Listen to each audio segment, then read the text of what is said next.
প্রত্যেকটি কালেমাওয়ালা যে কালেমাকে সাক্ষী দিয়েছে, আল্লাহকে মাবুদ বলে মেনে নিয়েছে, ওকে প্রত্যেকটি নিঃশ্বাস, প্রত্যেকটি কদম এবং প্রত্যেকটি পা, প্রত্যেকটি নজর আল্লাহর জন্য হতে হবে। এতটুকু পদস্খলন ঘটলে হবে না। আল্লাহকে আমরা বলে থাকি বিসমিল্লাহির রহমানির রহিম, ইন্না সলাতি ওয়া নুসুকি, আমার সালাত, আমার নামাজ, আমার কুরবানি মানে প্রেম প্রীতি ভালোবাসা, এটাও তরজমা নেওয়া যাবে।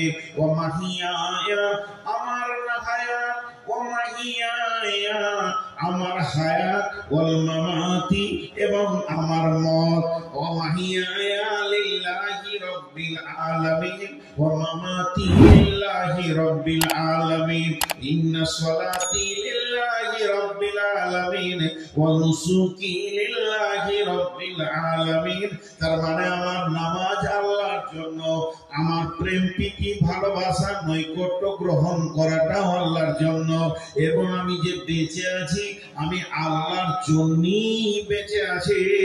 পৃথিবীর অন্য কারোর জন্য আমি বেঁচে নাই। আমার জান শুধু আল্লাহর জন্য এই দুনিয়াতে রয়েছে। ও মামাতি, যেদিন আমি মরব আমার লাশটার দিকে মানুষ তাকাবে আর বলবে এই লোকটি মরেছে তো আল্লাহর জন্য মরেছে।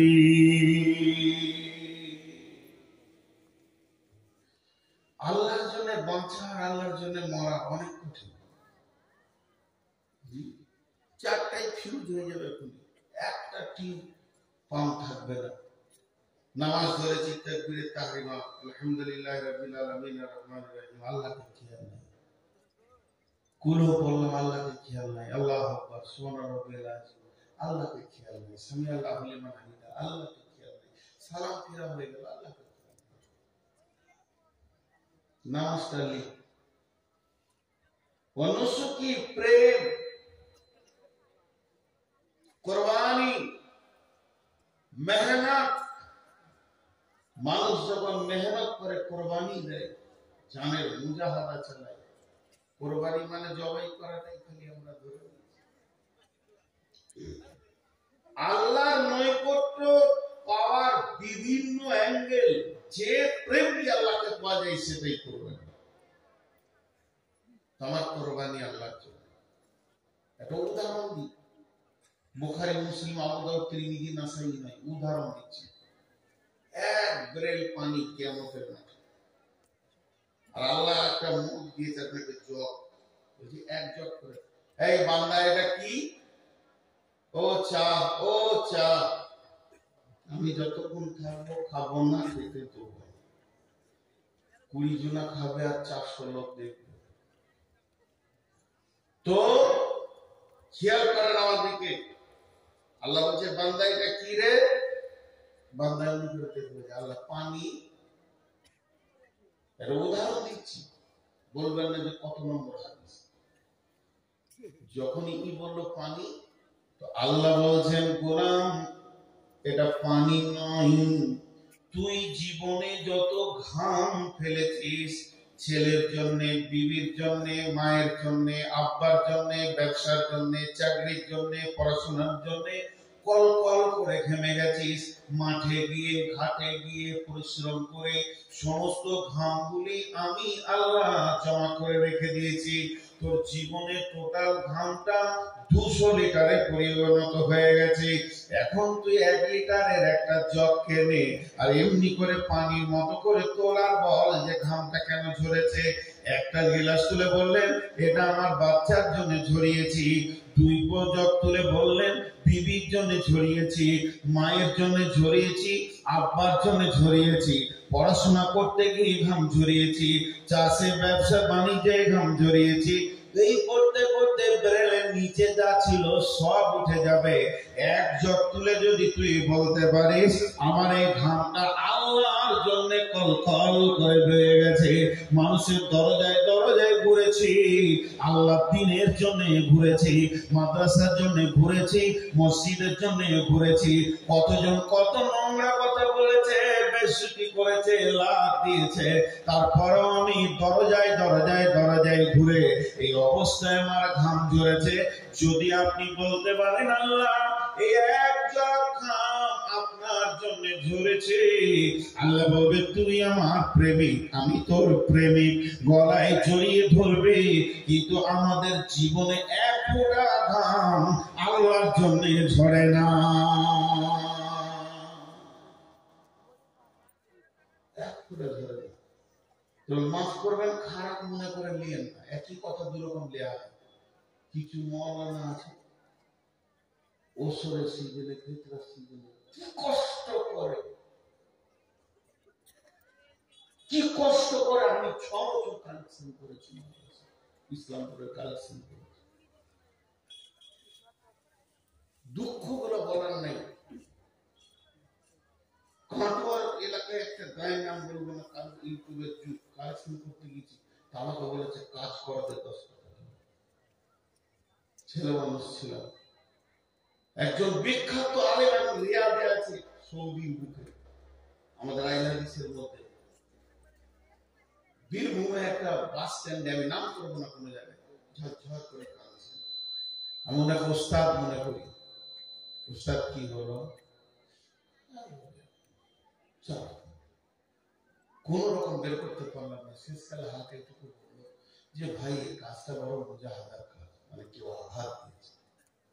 আর একটা সত্য ঘটনা শুনেন, আল্লাহ ছাড়ে না, আল্লাহ ছাড় দেয় ছেড়ে দেয় না, কিছুদিনের ছাড় দেয় ছেড়ে দেয় না।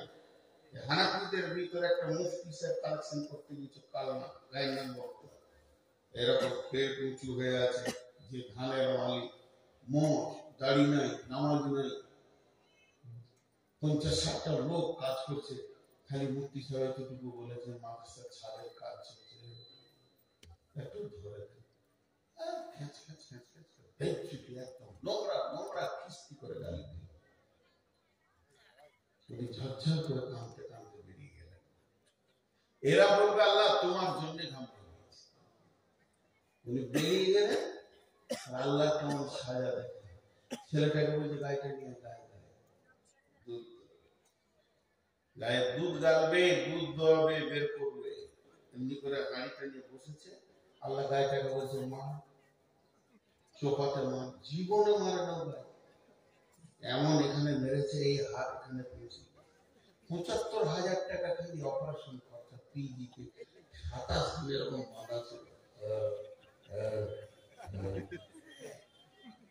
ফিরে এসে মুফতি সাহেবের পায়ে ধরেছে, অন্যায় কথা বলেছিলাম তার জন্য আল্লাহ সঙ্গে সঙ্গে দিয়েছে। ভাইয়েরা আমার, তাহলে জিন্দেগি আমানত, এটা আল্লাহ কিনে নিয়েছেন, এবার এটা আল্লাহর রাস্তায় ব্যয় করতে হবে। আল্লাহ তাবারাক ওয়া তাআলা বলছেন, ও রাসূল সাল্লাল্লাহু আলাইহি ওয়াসাল্লাম বলছেন, সাবাতুন ইদিল্লাহুল্লাহু ফি দিল্লিহি ইয়াউমা লা দিল্লা ইল্লা দিল্লুহু, ইমামুন আদিলুন সাবুন নাশা ফি ইবাদাতিল্লাহ। ওই যুবক যে যৌবন কালটা আল্লাহর জন্য ক্ষয় করে দিয়েছে, ওই যুবতী যে যৌবন কালটা আল্লাহর জন্য ব্যয় করেছে, আমার নবী বলছেন উম্মত রে, তোমার রিজার্ভেশন হয়ে গেছে, বুকিং হয়ে গেছে। কঠিন কিয়ামতের দিনে তোমাকে আর রোদে দাঁড়িয়ে নাফসি নাফসি করতে হবে না, তুমি আল্লাহর রহমতের ছায়াতে একটা সিট পেয়ে গেছো, তোমার বুকিং হয়ে গেছে।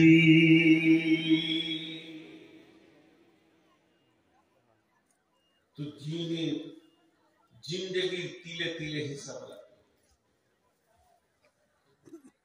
এখানে যতগুলি লোক আছেন যারা সংসারের গাইড হিসেবে, ম্যানেজার হিসেবে চলছেন, ওকে জিজ্ঞেস করেন আপনার সংসারের খরচ কত, 500, 1000, 1500, 2000, যা যেমন সংসার। আল্লাহ সংসারের খরচ একজন বাংলাদেশে বুঝে খরচ নেই।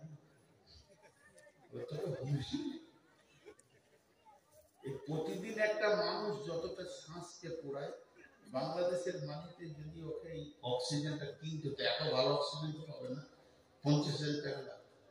ঘরে যদি 10টা লোক থাকে তো প্রতিদিন 5 লাখ টাকা লোন।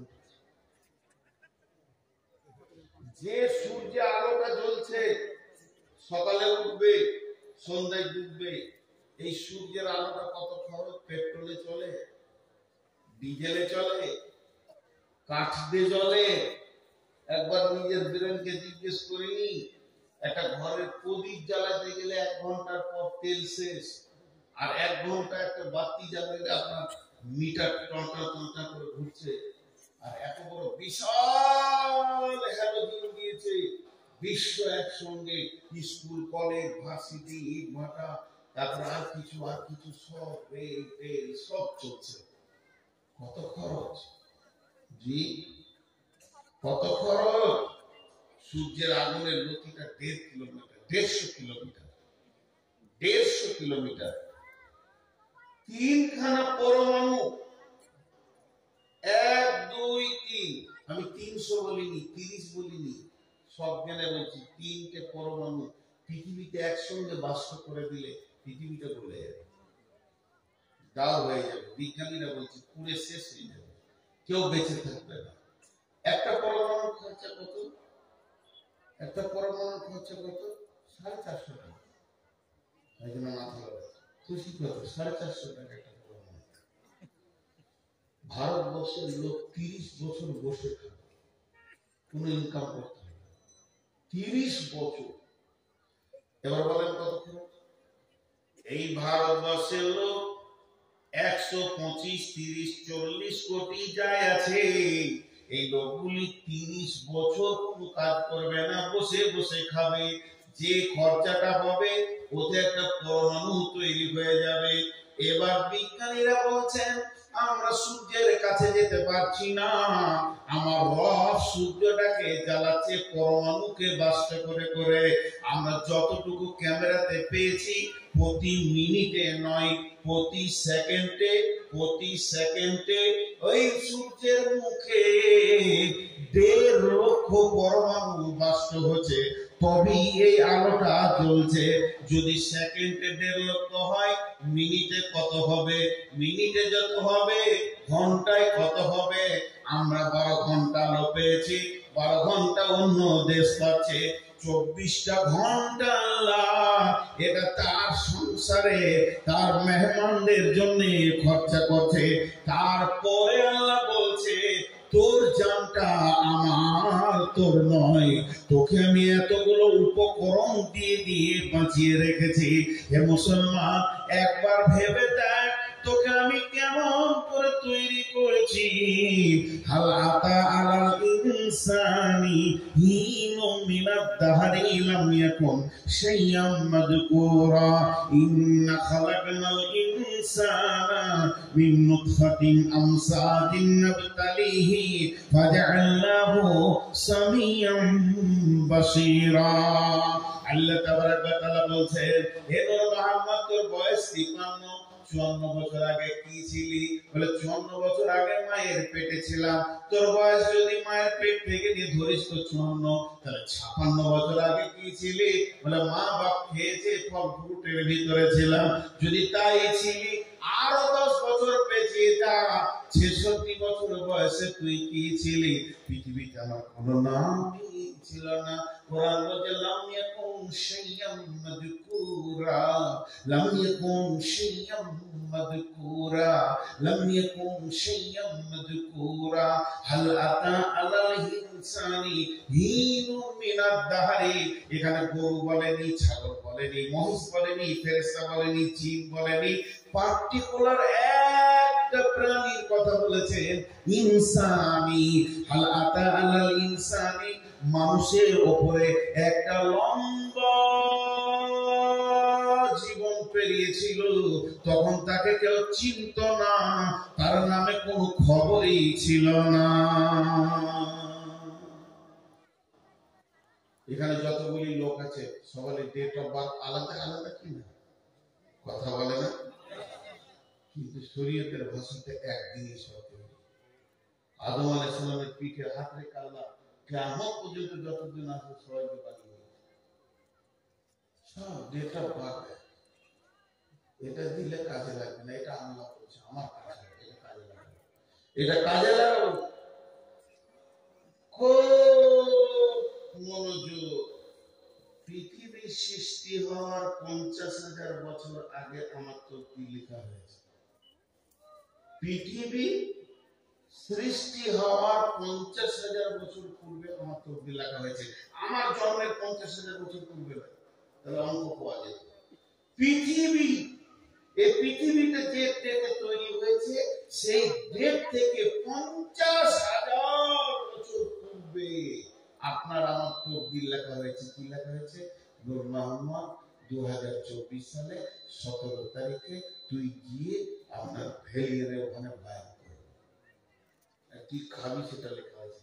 তাহলে আমি যে এখানে আসবো সেটা কে জানতেন? জোরে বলেন, কে জানতেন? আপনারা জালসা শুনতে আসবেন, এটা কে জানতেন? আর আমার মা কখন জানলো? আমার মা যখন তার মেন্সটা বন্ধ হলো, সে জানলো পৃথিবীতে কেউ এসেছে। প্রথম আমাকে চিনল আমার মা। আমার মা খবর দিল আব্বাকে, দ্বিতীয় ব্যক্তিটা চিনল আব্বা। এবার আব্বা চেনার পর নানা নানি দাদা দাদি দুই ফ্যামিলি বুঝে নিল যে আমাদের ভিতরে নতুন একজন আসতে চলেছে। এখনো কিন্তু পঞ্চায়েত আমাকে জানে না। যেদিন আমি পৃথিবীর বুকে আসলাম সেদিন দাইমা আমাকে চিনল। এবার সেই সাথে সাথে পঞ্চায়েত চিনল, একটা নতুন আধার কার্ড বের হলো। এখনো প্রাইমারি স্কুল আমাকে জানে না, আমি ধুলোবালি নিয়ে খেলছি, প্রাইমারির হেডমাস্টার আমাকে চিনেনি। যেদিন আমি 5 বছরের আব্বা ধরে নিয়ে গিয়ে প্রাইমারিতে দিয়ে এলো, সেদিন প্রাইমারি চিনল। তখন ও পর্যন্ত ভেলিয়ানের লোক তাদের দ্বিতীয় বক্তাকেও চিনে না। আজকে যারা আছে জানতো যে এটা দ্বিতীয় বক্তা। যখন প্রাইমারিতে দিয়েছি কোনটা ফেলতে হবে, আল্লাহ বলছে আমি জানছি। কারণ লিখে তো তকদির, কথাটা বোঝার চেষ্টা করে। এখানে দুটো জিনিস বলবো তো, একলা বলছি জিন্দগিটা আমি তিলে তিলে তোকে নিয়ে যাচ্ছি, তোকে তৈরি করলাম আমি। কেউ চিনত না, একটা দীর্ঘ টাইম গিয়েছে। পৃথিবী সৃষ্টির 50,000 বছর পূর্বে, এখন আমি আমাকে বলছিলাম, এবার আপনাদের দিকে আমি তুলি। পৃথিবী সৃষ্টির 50,000 বছর পূর্বে আপনার তকদিরটা লেখা হয়েছে। আজকে এরকম মাঠে বসে থাকবেন 2 ঘন্টা, লেখা হয়েছে। তাহলে সেই দিন থেকে যেদিন মায়ের পেটে এলাম, এই মাঝের দিনটা কে চিনত? হ্যাঁ, আল্লাহ। এবার একটু মহব্বতের সঙ্গে বলি, সেই দিন থেকে যেদিন আমাদের তকদির লেখা হয়েছে, সেই দিন থেকে মায়ের পেটে যেদিন এসেছি, তার আগে কে চিনত? এবার আল্লাহ নাম নিতে ভয় লাগে? জোরে বলেন, কে চিনতেন? তাহলে আল্লাহর কাছে কতটা জীবন আমার কেটেছে, এটা আমার কথা। আমি জন্ম নিলাম মায়ের পেটে, দুধ খেলাম মায়ের কোলে, পেশাব পায়খানা করলাম, এই করতে করতে করতে করতে মায়ের বুকে উপরে চেপে শুয়ে পড়লাম। ছোটতে মাকে কত মারলাম, আব্বাকে কত লাথি মারলাম। আস্তে আস্তে বড় হলাম, বড় হতে হতে আমার বয়স হলো 20, 20 থেকে 22, 22 থেকে 24। যখন 24 বছর বয়স হলো, চৈত্র মাসের 25 তারিখে বিয়ে হলো। আর বৈশাখ মাসের 25 তারিখে মাকে গরম গরম কথা বলতে লাগলাম। কিংবা চৈত্রে 25-এ বিয়ে হলো, পহেলা বৈশাখ বলছি মা তোমার ব্যবহার খারাপ নয়। তখন মা ডুকরে কেঁদে বলছে, বেটা রে, বছরে 365টা দিন গেছে, এরকম 24টা বছর তোকে বুকে করে টেনেছি, আর মাত্র 24 ঘন্টায় একটা বউ পেয়ে ভুলে গেলি। আল্লাহ ঠিক ওই রকম বলছে, গোলাম রে, তোকে কত কোটি কোটি কোটি বিলিয়ন মিলিয়ন বছর আমার কাছে তোকে হেফাজত করে রেখে দিয়েছি, তুই আমার কাছে ছিলি। এরপরে মায়ের পেটে গিয়ে পৃথিবী যখনই দেখে নিলে,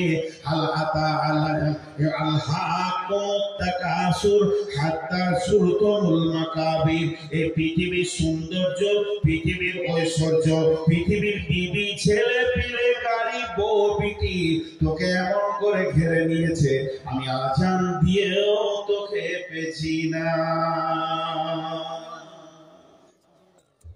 কোটি কোটি বছর আমি রাখলাম, আমি দেখে পেয়েছি না হাইয়া আলাস সালাহ, বাংলায় দিয়ে দেন আয় আয় তোরা নামাজের জন্য আয়, মাথা নামাবি।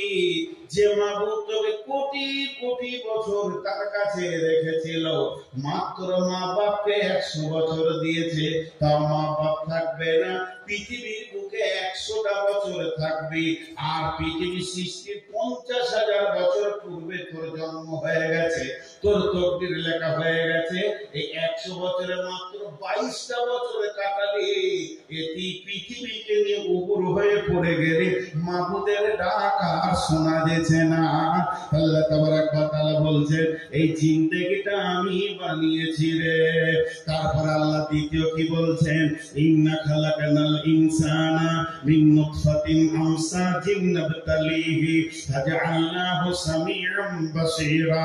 ওরে আমার গোলামের দল, তারপরে তোকে কিভাবে এই অবয়বটা দিলাম শুনেলে, তোর বাপকে উত্তেজিত করে, তোর মাকে উত্তেজিত করে, দ্রুতগামী বীর্য থেকে আমি বানালাম।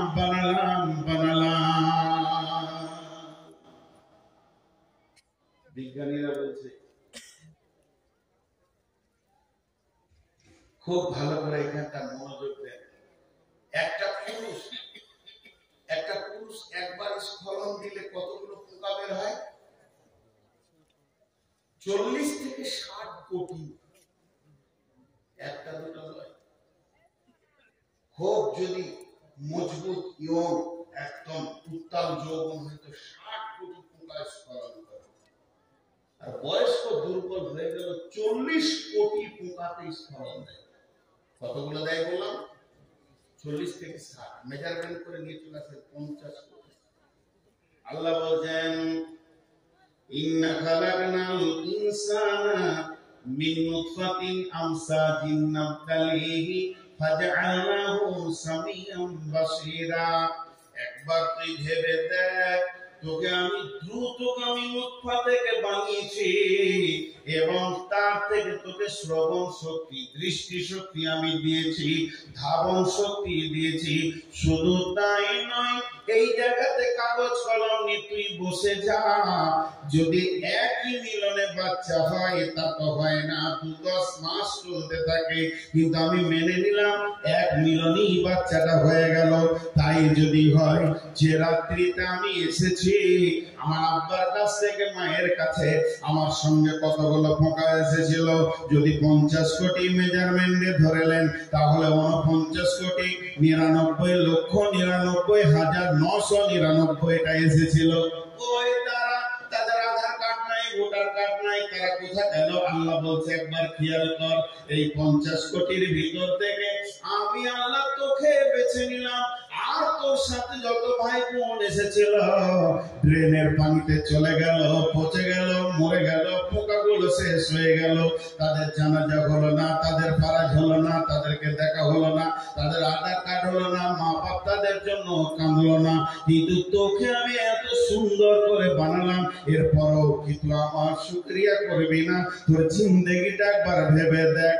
এখানে 2000 লোক বসে আছে, এখানে 2000 লোক বসে আছে। এমন সময় আমার ভাইয়া উঠে গিয়ে এর মাঝে একজনকে ডেকে নিয়েছে, গায়ে হাত দিয়ে বলছে চলেন ভাই রুটি খেয়ে নেন। ওকে কি ভাবতে হয় না যে আমাকে এতগুলো লোকের মাঝে এতটা সম্মান দিল, তাহলে আমাকে কতটা সম্মান দিয়েছে? এটা যদি সে ভাবে তাহলে ওই ব্যক্তিকে চিনতে তার কষ্ট হবে না।